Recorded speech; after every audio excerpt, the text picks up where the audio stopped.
দুই বন্ধু সিনেমা হলে গেছে সিনেমা দেখতে, এরকম একটা টাকলা পড়ছে সামনে। তো এক বন্ধু আরেক বন্ধুরে কয়, ওর মাথায় যদি একটা থাবর দিতে আর 500 দিন।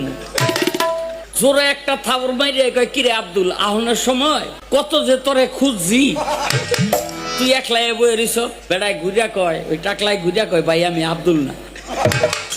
মানে 500 আসছে না, কয় এইবার যদি আরেকটা থাবর দিতে রস তাইলে আরো 1000 দিব। আর একটা থাবর মাইরা কয়, এই টাকলা তুই তো আব্দুলই না করস কেন? বেড়ায় কয়, ভাই আমি আব্দুল না। আগে 500 পরে 1000, কত হইছে? সিনেমা হলের দোতলা দিয়ে নাইমা ওই টাকলাই পড়ছে সামনে। তাই ওই যেটা 1500 আসছে সেটাই কয়, এইবার যদি একটা থাবর মারতারস তোরে আরো 1500 দিব। ঝাপ করে একটা থাবর মাইরা কয়, দোস্ত রে, তোরে মনে কইরা হলের মধ্যে একবারে 2বার থাবড়াইছি। কয়, ভাই আমি এই ব্যক্তি হই। কথা কবি না, টাকা দিয়া থাবড়ামু।